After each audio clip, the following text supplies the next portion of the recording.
Right, well, we haven't got so much time, and the way we've conceived of this final session is we've brought together a really interesting group of people, we hope, well, we know they're a really interesting group of people.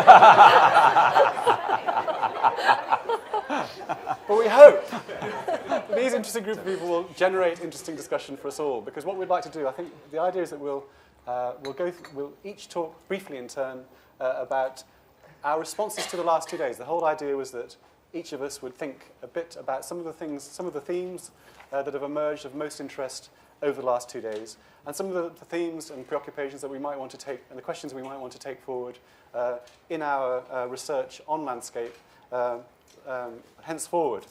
And I'll quickly introduce, this is Sarah Monks from UEA. Many of you will know Sarah's work, a fantastic presence in British art history and British art studies over a number of years now, and always full of really interesting and provocative ideas. Alex Harris, again, whose work you'll also know very well, who's managed to translate a lot of really profound thinking about the landscape and about British culture to a very broad audience in prose of astonishing elegance and fluency. So it's great to have you here, Alex, too. Amy Concannon from the Tate Britain, who has been working with landscape imagery, with Turner, with Constable, with all the other Tate landscape holdings, doing a PhD on Constable, but also thinking about lots of exhibitions at Tate which deal with the subject. And of course, we've heard from Tim already this morning, so you all know Tim's work. And what we'll do, I'll just very quickly say, so one thing I wanted to bring up myself that's not directly related to landscape studies itself, but I think has been a really exciting and intriguing issue to have emerged, for me at least, over the last 2 days, is what we're seeing in relation to the interaction between and the cross-fertilization between art history and practicing artists. Of course, you'll have seen that we've organized this conference in a way that means that art historians, or people that we traditionally think of as art historians, have been giving papers alongside people who are practitioners, and we think of as coming from art schools and artists and working as independent artists. So many of the artists that we've been featuring at the Paul Mellon Centre recently in things like the public lecture course that Hamad and Sarah have been organising, and so that we've been hearing from over the last 2 days, seem to be practicing in so many ways as historians, that their practice can be so closely aligned with history and an interest in historical practice. And interestingly also, so many of the new generation of scholars who we've been listening to are continually turning to contemporary art to help them think about the historic and vice versa.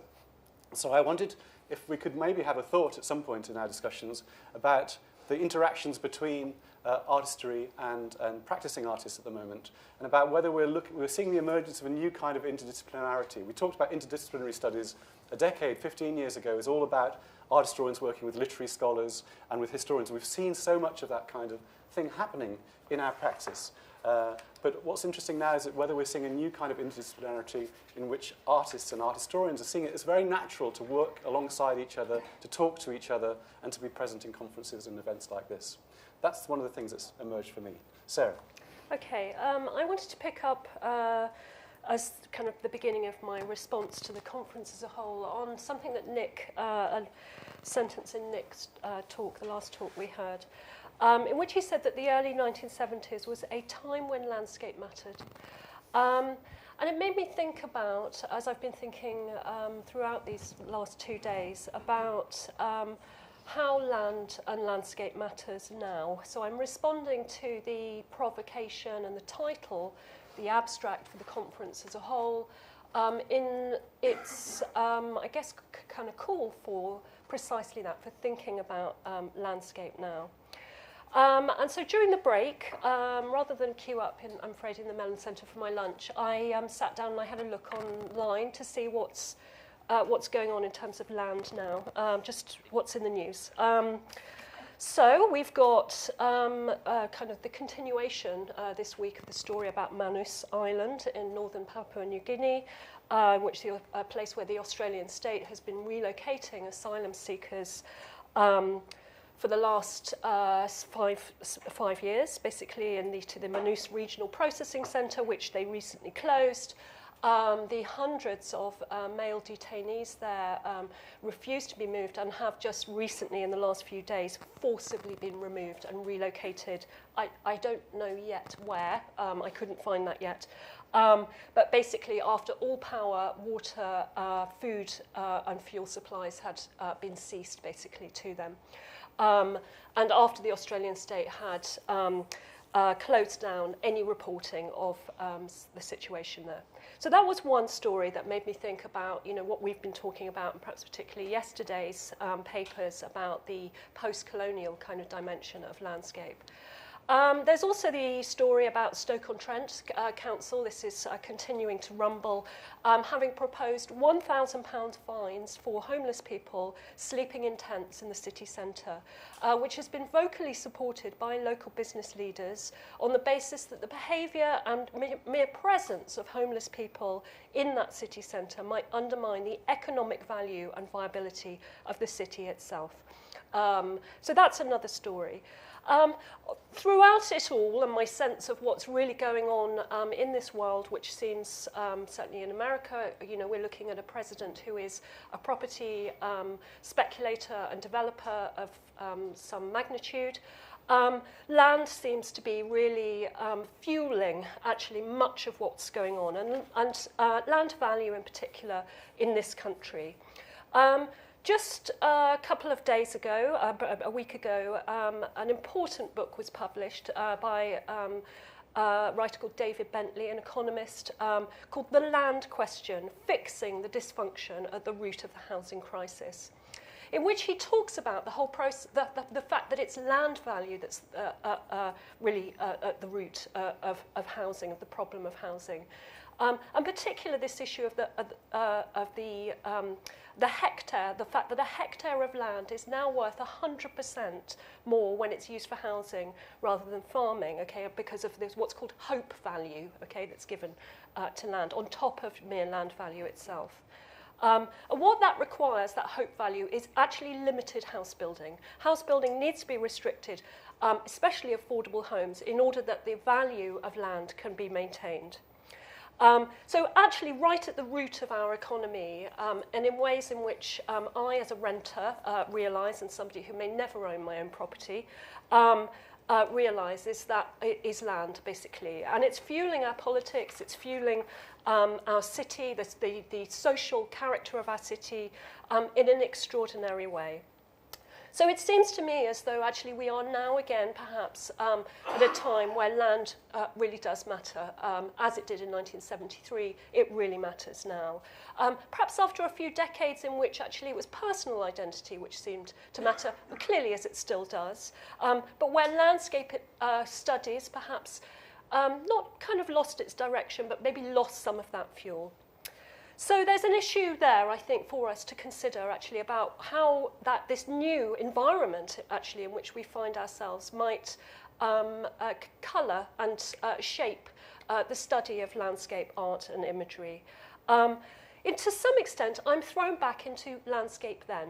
So the landscape now, okay, which in the abstract for the conference quite clearly invoked the figures of landscape, the study of landscape imagery from the 1980s. John Barrell, Anne Birmingham, Michael Rosenthal, David Solkin, these key kind of figures whose work actually really has had a shaping. I mean, we've heard from them today, and yesterday, and we've seen the effects of their scholarship repeatedly invoked. Is that model, are we kind of returning, as it were, of finding new use, perhaps in a kind of an older model, more clearly kind of engaged with capital and land? Or do we, are we branching out towards new kinds of methods? So I think there's a question of methodology here. The range of papers that we've heard of have touched on extraordinary things to do with geology, science, all sorts of forms of knowledge and technologies, different kinds of investments, different kinds of relation between place and space. What kind of method might we be, methods might we be seeing emerge? That's my question. Thanks. Hello, thank you so much for having me here. I think I've got 3 things to say, and they're mostly about place more than land. But I'll just preface it by saying that this conference has been nothing that I expected. I'm meant to be making a little programme about sheep, and I thought, great, landscape, I'm going to learn loads about sheep and the pastoral. I reread my Theocritus, and there's barely been a sheep in sight. You know, the old days of talking about, you know, the transformed pastoral and the dark Arcadia, not here, this is all new, so thanks for that.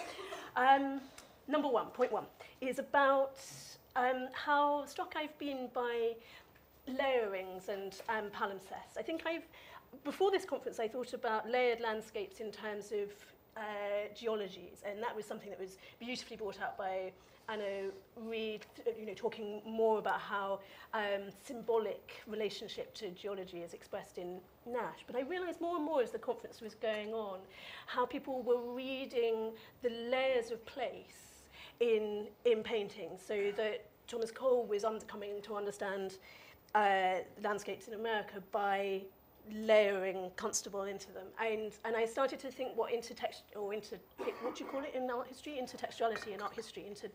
We don't have a word. Yeah, Intervisuality.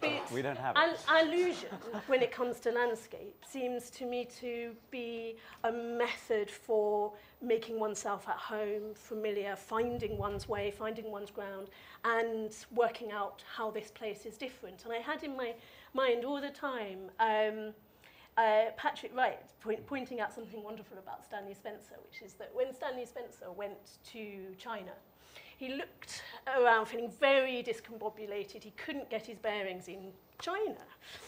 And then he came to the Great Wall. He said, well, this is like the wall in Kirkham. Yes. And there's something to me so powerful about, you know, an artist who can find a route, find a hook. And that, it's not, to me, that's not parochial. That's about recognising something and then seeing its difference.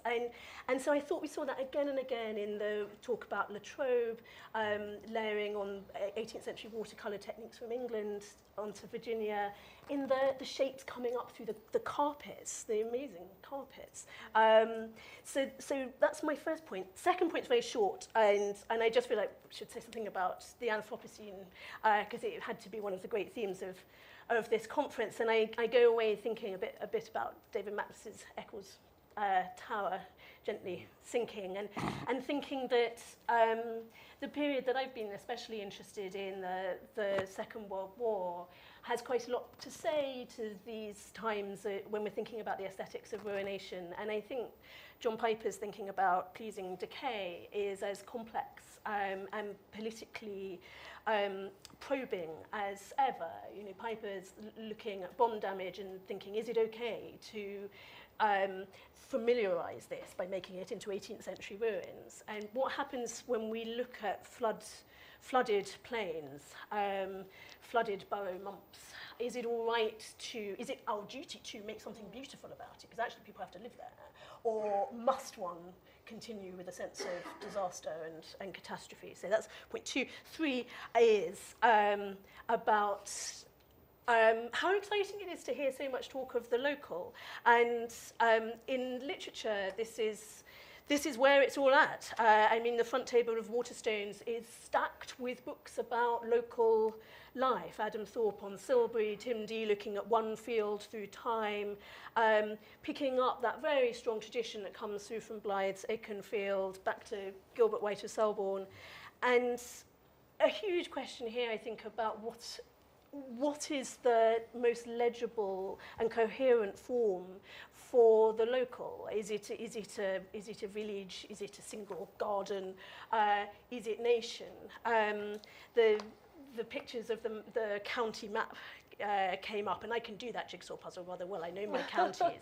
And of course, anyone in the 18th century knew their counties because that was the unit of thought. You know, you gather your antiquities and your landscapes by county, but we don't do that so much now. We've heard from someone thinking about the Hoo Peninsula. What kind of unit do we call that? And so to me, there's something about scale and unit that's and framing that's very exciting and fertile here. Thank you. Okay. Well, can everyone hear me? Rather like the criticism of that 1983 landscape show that Nick talked about, I have no clear thesis. But I think last night, funnily enough, my way into this came from going to the dinner yesterday evening in Charlotte Street, just round the corner, which was where John Constable had his studio. And so kind of merrily on my way to the tube, I thought, well, what would John Constable think about what we've been talking about today? And, you know, he's a Tory, he's a snob, he's all those things, but I think there'd be many levels on which he could connect, because like all of us yesterday and today, we've all been quite concerned with time, just as he was, and with the way that landscapes work, both, you know, as an earthly phenomenon in themselves, how they're activated, how they're experienced, how they're exploited by humans. And thinking about landscape then, as we've been referring to it, the impact of a lot of new thinking about Constable in, you know, the previous 2 decades has been a focus on the people within those landscapes and how they and the economic processes and social structures behind them really formulate that idea of what makes that place work, and it's the people. But I think in landscape now, if that's what we're calling it, Constable's work and his methodology, he was a real incessant researcher into the landscapes that he presented, either by you know, his personal research living there, or by topographical antiquarian research and through writing about them himself. I think it emerges that Constable's thinking about the way landscape worked rather than as worked by people is something that's more relevant now. Thinking about climate, smoke, coastal erosion, flooding, and the way that rivers shape the land. So topographical knowledge and information, it seems very much as important to us now as it did at that turn of the 19th century when it was all the rage amongst the emerging middle class. I think there's been some nice analogies that have emerged in some of the slides that I've been quite quietly viewing. One of them I was struck by was Alex Hartley in Jill's presentation, and that installation view. I can't remember what it was called, but it was a kind of multi-layered installation. And kind of picking up on what Alexandra was saying, we have been very much layering our scholarship. There's no neat divisions and space between. It's very much kind of trompe-l'oeil, to use another technique that's come up. But also, I don't think very much about photography or film, but I think that the papers that have referenced works in those media, there's another analogy there about the lens and the zooming in, zooming out, the peripheries, what you focus on, and what might be slightly blurry at the edge. That I think it's kind of, you know, it's a bigger question. And I have to acknowledge I'm relatively new to this game by comparison to some of the people on the panel. Codgers on the panel. In this room. Thank you very much. You look this way. But I wear 2 hats. So my first hat is as a PhD student, and I've been very much informed by a lot of the work by people who have taught me for my MA and my PhD. And I think very much about the cross-fertilisation of text and image and place as a construct through those 2 things. But in many ways, my work is somewhat of a reaction against the canon of landscape. Constable is a component, but he's there as, I won't even describe him as an anchor, because he's brought down onto a level a little bit like Greg did in your paper about Girtin, you know, acknowledging the other practitioners of landscape in this vast and widespread culture. But as a curator at Tate Britain, I have to be very aware of that canon, because there's financial pressure upon me and my colleagues to realise exhibitions that are profitable, that people will come and visit. So I have to ask myself the question on a daily basis at work, is this thing that I'm interested in something that will interest, you know, Joe and Jean from Kent coming to visit? So, you know, I'm quite critically aware of that. But also thinking about the ethics of, again, Jill raised the ethics of contemporary art practice. exhibitions as exercises. I think we're more aware now than they were in 1973 even, that they're definitely not carbon neutral processes. They're really quite exploitative of natural resources, and that raises a question about our own methods, about the ways in which we present our research on landscape. Are we kind of coming at odds with this idea of the Anthropocene that we're very concerned with? And, to borrow a phrase from kind of teenage culture, in terms of the crisis about representing landscape in exhibition form, it's a huge subject. The struggle is still real, so we're still very much thinking through those very big questions. Thinking about, myself, Tim very kindly brought me into your mention of Bolton, and I've been chatting with Alexandra as well and various others about how I've been really struck by how our sense of our own personal experience of landscape has really come into action through lots of the papers. And I kind of asked myself last night, can you really study a landscape without going there? And I'm guilty as charged, because I was writing about Turner and Venice long before I actually went to Venice myself. But I should also say my husband is a geographer and a climate change scientist.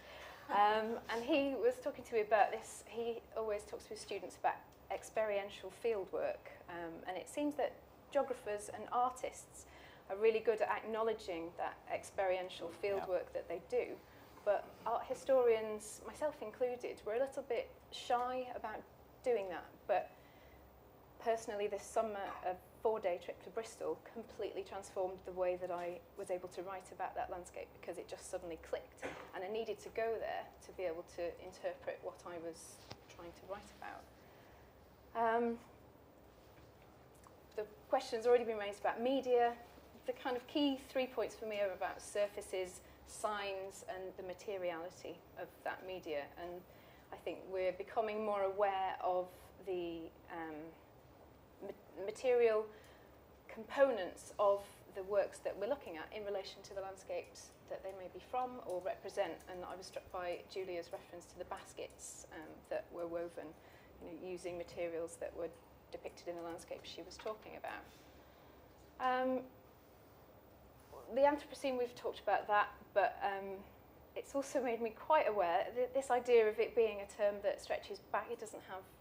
We were talking earlier, I was talking with David about, is 1945 the start date of the Anthropocene, or will it be, what will that be? It's a backwards-looking and forwards-looking term. But then, again, I think it was Jill's paper that referenced a lunar meteorite that landed on Earth, and it was transformed by an artist. And it made me think this is perhaps a flippant note to end, but we've been thinking about the definitions of landscape, both in terms of what is a seascape a landscape, is a coastal profile a landscape, is the sky a landscape, it's a component, if you're using Constable again, it's the chief organ of sentiment in a landscape. But I was procrastinating for my PhD, by reading all about the Mars One expedition that is aiming to colonise Mars by 2035. And that got me thinking, this is, it's quite perhaps reductive, but we're thinking about landscape then and now, but what about landscape, 2035 or 2 centuries' time? And there I shall leave it. Thank you.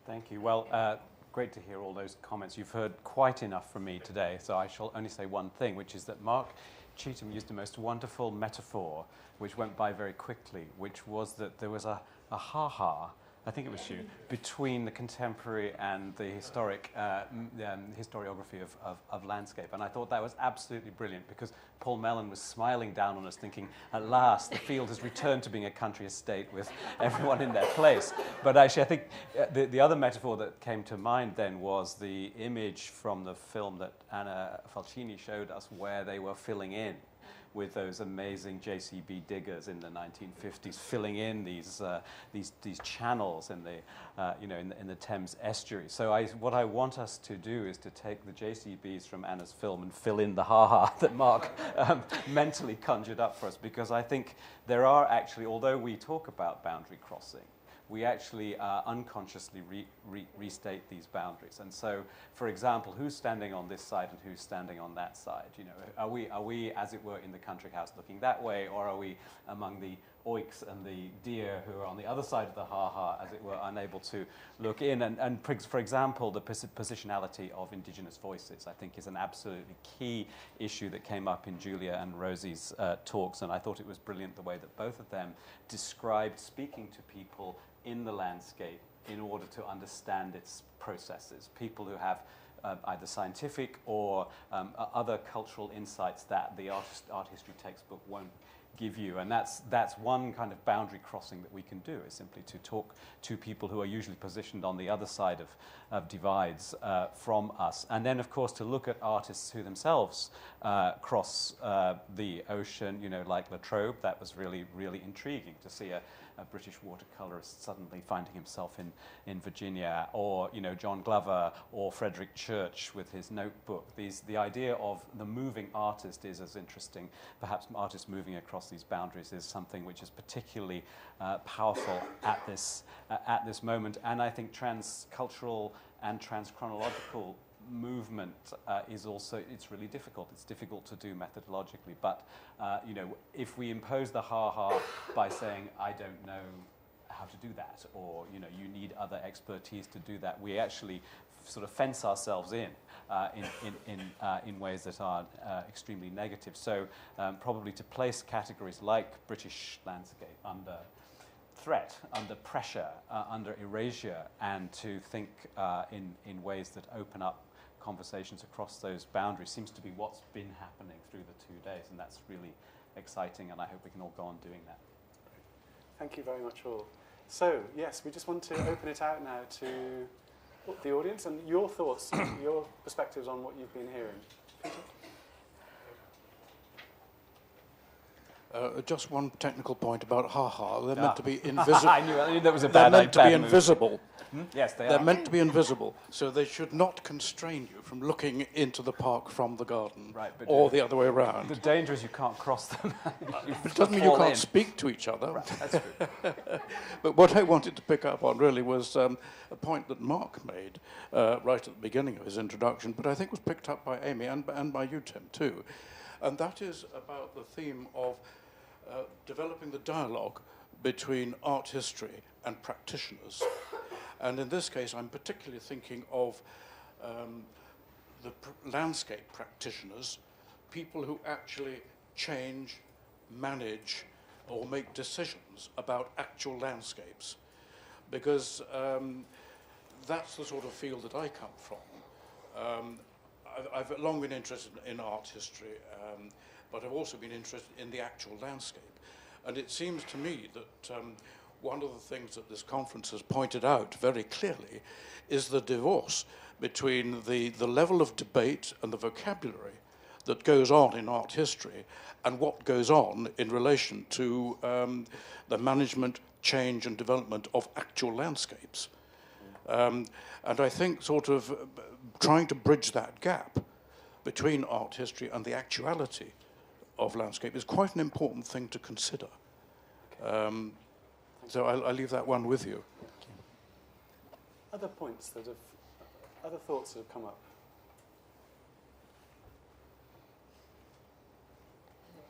I was very moved by what Sarah had to say.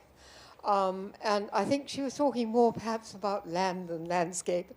And isn't any work being done following up on community land trusts, the original idea of the new towns, you know, where the community made the place more valuable, but the value was reinvested into the community itself. There's been a lot of thinking going along those lines. But I'm not sure that's the truth, though. I'm not sure that really happens. You're quite right that the community, it's public funds and the community that often will develop land. but the profits don't necessarily often really don't go. They go to the landowners. They don't go back to the communities. I mean, you know. Yes, So yeah. It seems to be lots more I mean, work is needed. but it's an interesting point. I think you raised about, you know, is land the same as landscape? You know, what's at stake in that detachment there? You know, what is it at stake in the scape? You know,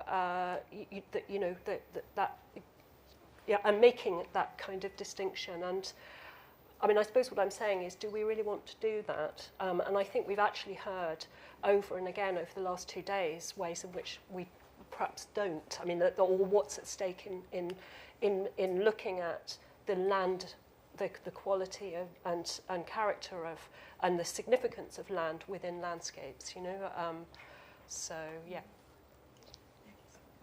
Hamad.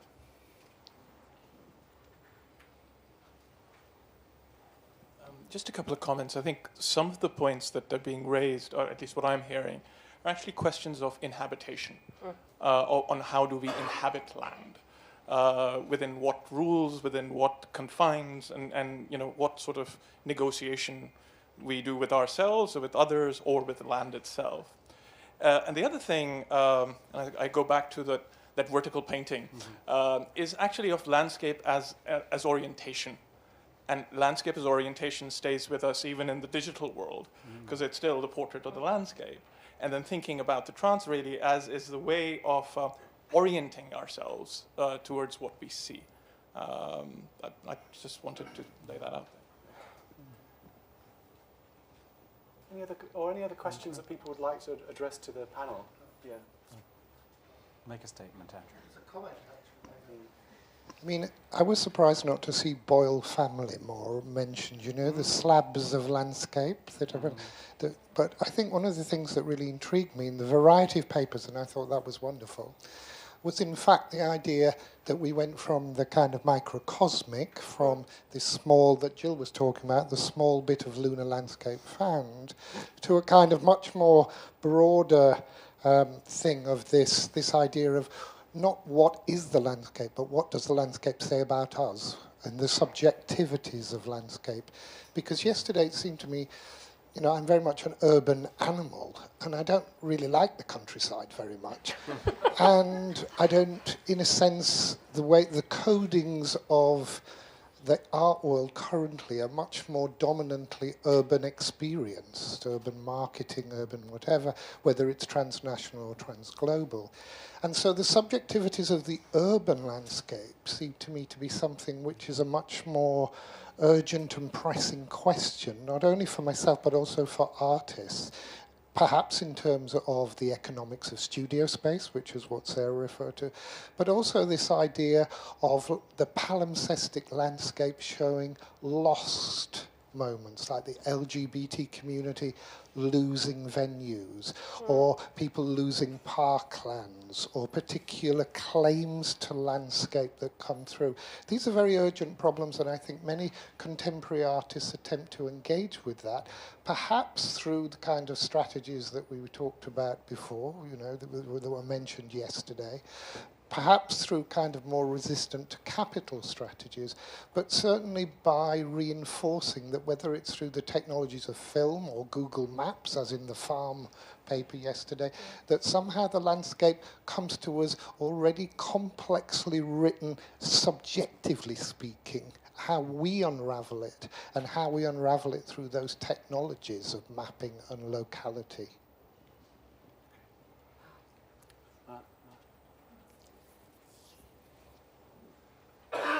Hello.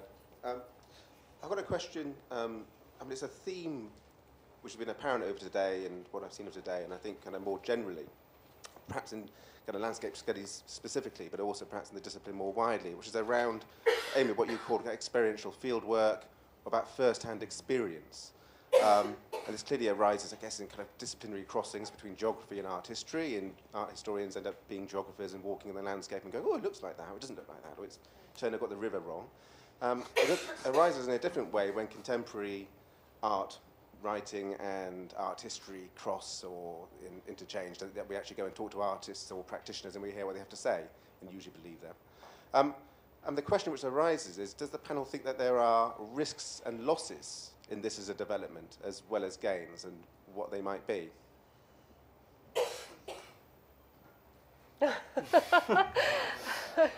You mean it's Yeah. best if you don't go there?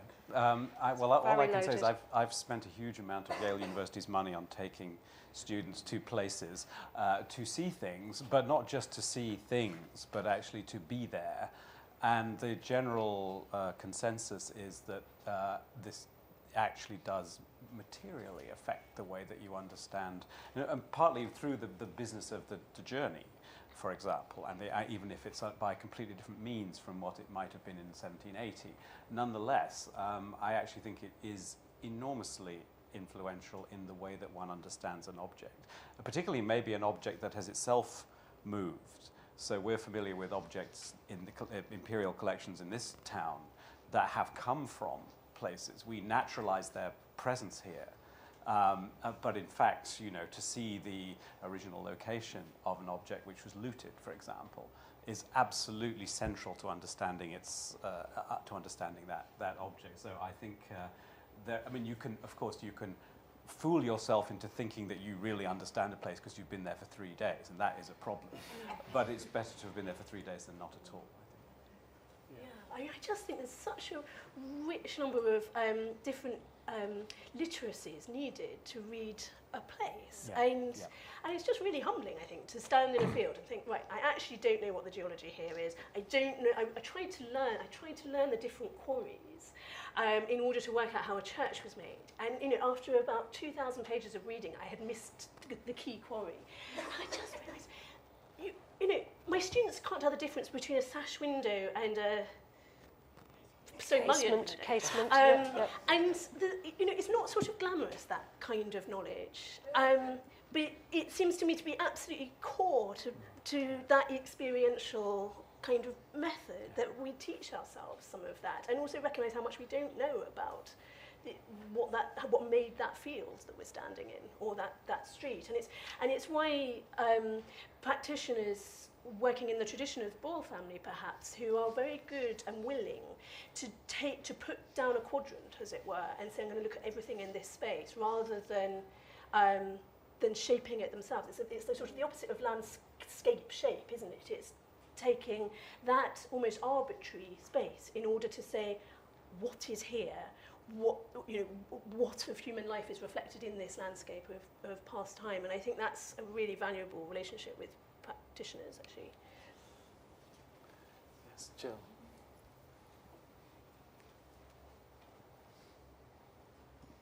Thank you. I just wanted to take that experiential point a little bit further and respond to Sarah's very important point, I thought, about are we re-engaging, are artists re-engaging in positive ways? And it seems to me that in contemporary art and this notion of the expanded field, you get this merger of sculptural installation and performance art that demands an experiential experience, for want of a better term, and that you get sculpture being used as part of a performance, as part of an installation, from Long through to Hartley, through to Simon Starling. You've got to see and feel the stuff.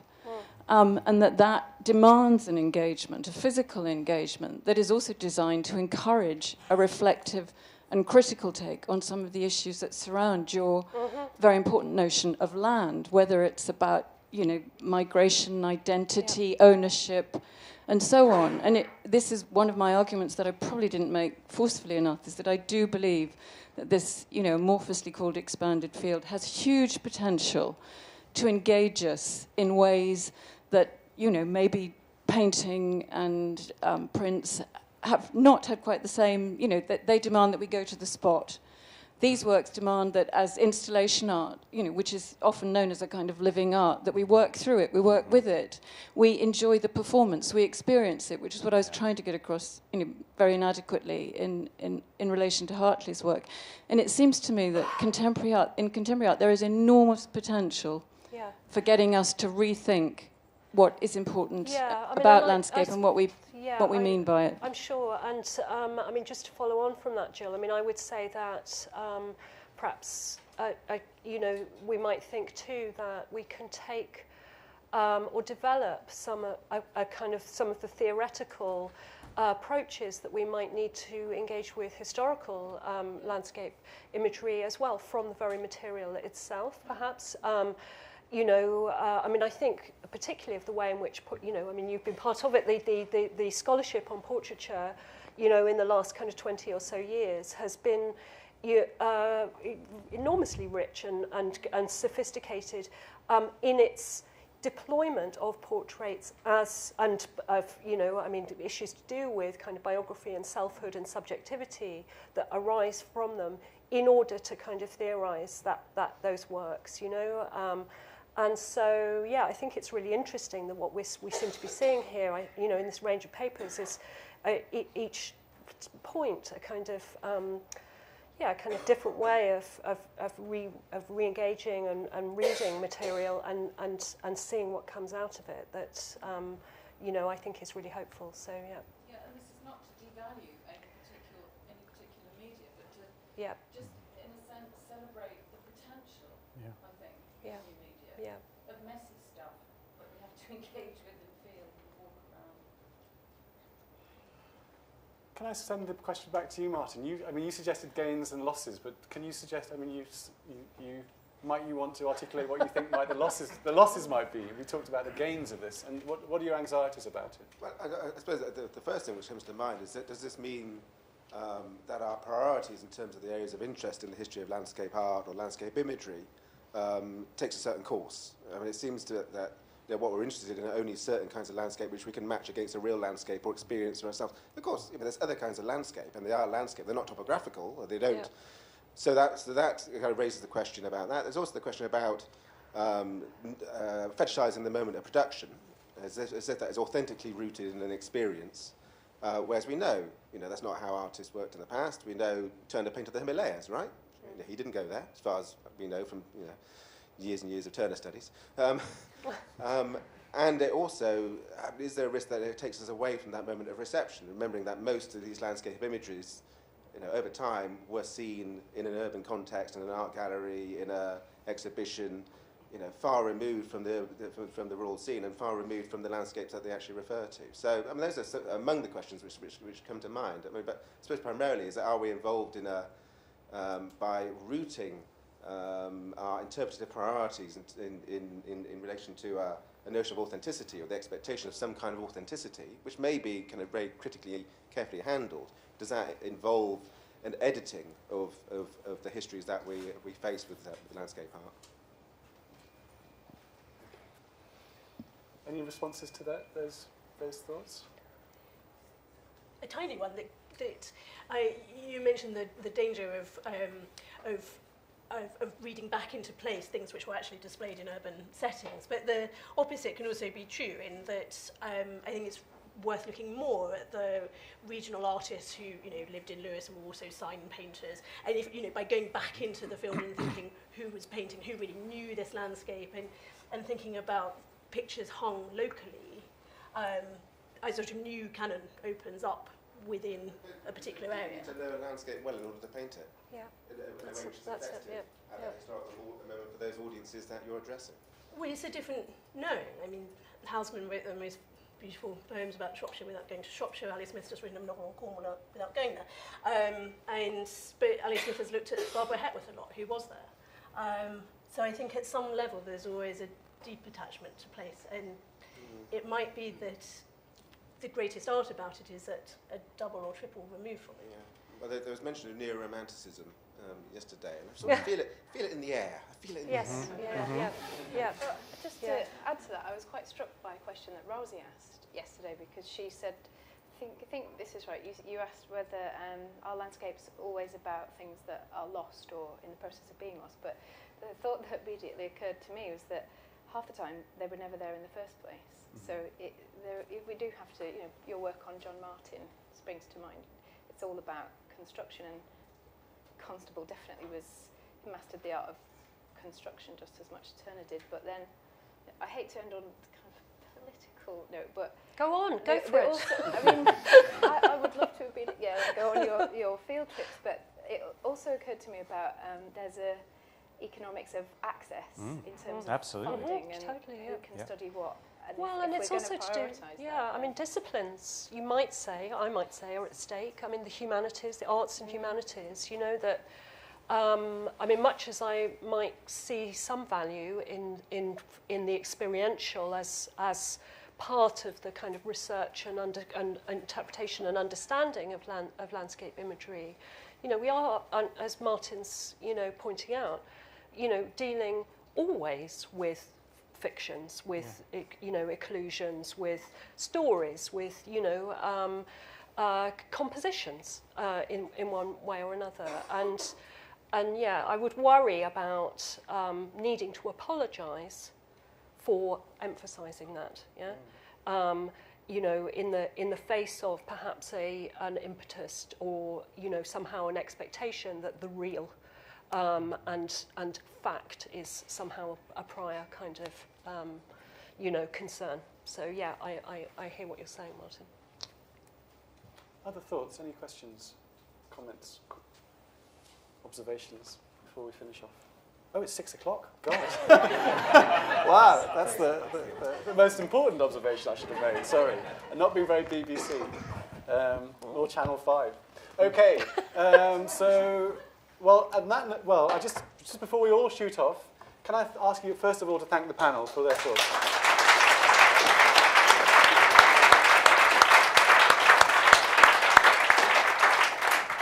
And to thank all of you for contributing to what has been, I think, for all of us, a really interesting couple of days. I want to say particular thanks to Sarah, to Martina, to Melinda, Amy, all those who helped put this thing together. But look, one person I have to point to, she's not even looking at me at the moment, is Ella Fleming. Because Ella's taken the main role.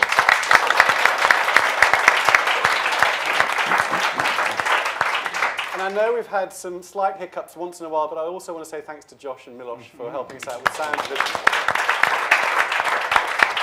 So as I said, this is the beginning, or at least the continuation of a conversation. And it's very interesting to hear from Nick's paper how long the conversation about landscape in the ways that we think of as exciting have been taking place. And no doubt we could go back to exhibitions in the 50s and the 40s and the 30s and the 1850s and the 20s to explore this historiography of scholarship on the British landscape. So that was great because that instantly opened up a whole area of and subject in its own right.